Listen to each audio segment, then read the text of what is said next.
Okay, this is part two of a culture of understanding and using our free will. Okay. So, like I say, there's people out here, and we know we, no one on planet Earth has not experienced someone trying to manipulate them and trying to cause them to use their free will in a way that is not for their highest good. Okay, it happens all the time. That's what advertising does. It basically convinces you that you need things that you don't actually need and to do things that you don't actually want to do and to believe in worldviews that are actually not beneficial to you. Okay, and like I said, the system prefers you to be in a state of being a victim because then they can come in and pretend to help you.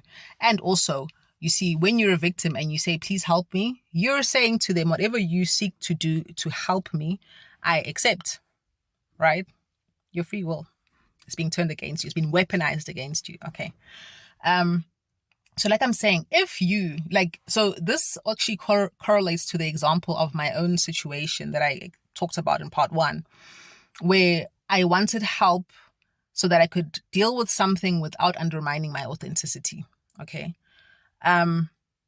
So when you see some nonsense happening, okay, around you, and you say, no, I refuse to participate in this. I refuse to involve myself. I don't even want to interact with it to the point of saying to them, please stop what you're doing. Okay. Where you're just like, I'm opting out of this reality.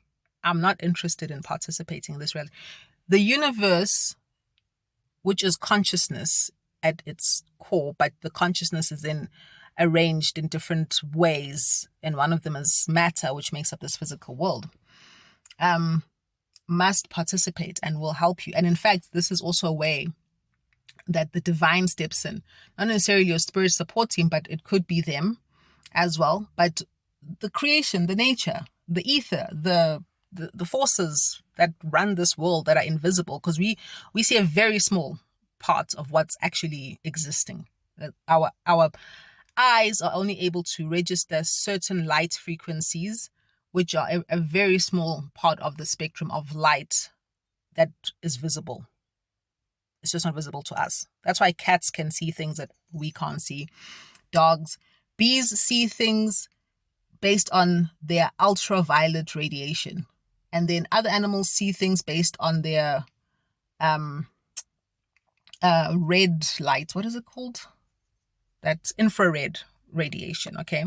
So humans see a particular spectrum. So we can't see things, but sometimes you can feel things. I'm sure you've sometimes been in a room and you suddenly feel someone behind you or someone looking at you and you turn and you feel like there's someone here. That's because they might probably be. You just can't see them because they're vibrating at a different frequency from what your eyes are able to perceive, but your ears might hear them. If they make a sound. Sometimes they do. Sometimes you can hear your name being called, but there's no one calling your name. Anyway, so these are called extrasensory perceptions. And you can access them. It's just that we've been dumbed down a lot with a lot of disinformation about what we actually are as human beings, what the soul is, what the spirit is, what the spiritual support team is, what the creator is, what the earth is, etc., etc., etc. Okay. But I'm saying, if you decide that you are not interested in participating in a particular reality, the universe intervenes to ensure that you will not participate. You just need to stay grounded and with a very clear determination that this is who you are and this is what you're willing to accept from reality and what you're not. And you'll be amazed to see that, let's say there's certain people, places, or things that you've decided you will no longer participate with. You'll be amazed to see reality adjust itself so that you no longer participate or interact with those things. You'll be amazed to the point where you'll even start to feel like if you, obviously, you'll probably be it'll be part of some sort of healing journey you're on, to the point where you might even feel like you miss these things or these people or these places. Okay, don't be naive and think you're going to go there and find something different than what you were trying to get yourself away from. You won't. But you'll be amazed. Okay, so that's another way of using your free will. And then another way is when you decide that you want something to change in your life. Okay, so you are the prime creator of your reality. Okay, essentially what you say goes. Now, if your free will has been manipulated, you will believe that you are not the prime creator of your reality. You will think that circumstances are the prime creator of your reality. You will think people are the prime creator of your reality. And so unfortunately, you have a lot of people, né, who think they're telling people the truth, but they're actually misinforming people. And chances are they are the victims of someone's disinformation campaign.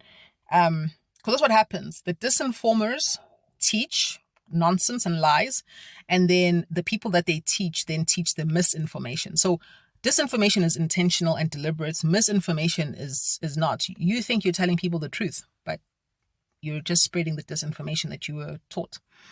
And usually by very high-ranking, influential, and powerful authority figures who you, as a herd animal, human being, earthling, are almost genetically predisposed to trust. Okay.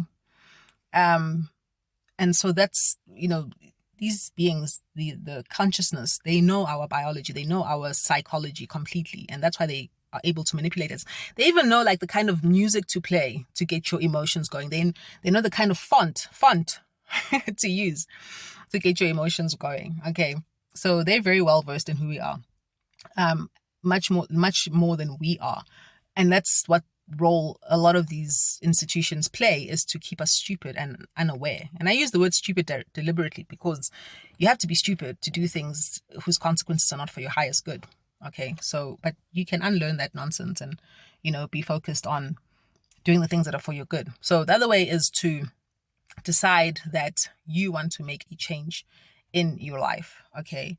And once again, you ask for divine intervention. You ask for your spiritual support team to support you in making this change. You ask them to remove realities from you, people, places, and things that would cause you to undermine your decision to make this change in your life. Okay. And then you yourself stick to your decision. I'm going to do this. I want this for myself. I'm going to make it happen. And you stick to it. And you practice patience, real patience, which is not sitting and waiting. Okay. I've decided I'm now going to, be a healthy person who exercises every day. And then you don't exercise. It's not going to just happen. You have to actually get up and do stuff, but if you decide you're going to do this, I'm going to use my free will to make this change, and you stick to it, and every day you do something towards achieving this goal, you will find yourself achieving this goal. This is how it is that you are the prime creator of your reality. Whatever you decide is going to be your reality, and you stick to that decision, and you're consistent about choosing that thing on a daily basis, it's just a matter of time before it's your permanent reality. And so one of the things I decided was that I'm going to love myself unconditionally. Okay. And this is something I decided, I can probably say in 2013 or something. I decided I'm going to love myself unconditionally. And incrementally, I've been making steps towards it, to the point when I have now reached a point where it's my default setting. And it's quite amazing. Okay.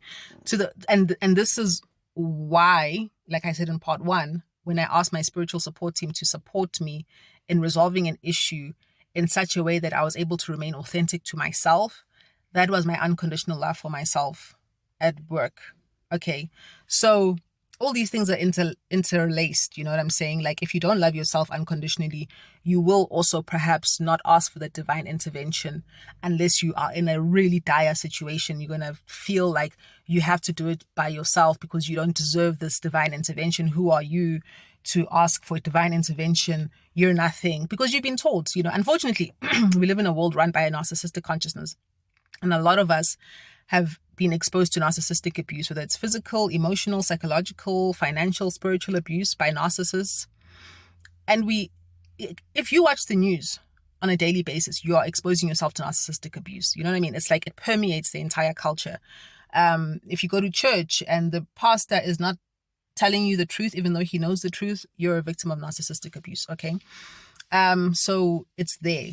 And all of this narcissistic abuse, the mission is to serve the purpose of the consciousness that runs this planet, which is to keep you in a state of victimhood, keep you feeling weak, keep you feeling like you need someone else to intervene in your life, and keep you feeling like that's all you deserve. The crap that they dish out to you is all you deserve. So that's another choice. I mean, it's in line with what I was saying. Make the choice to love yourself unconditionally. Thank you.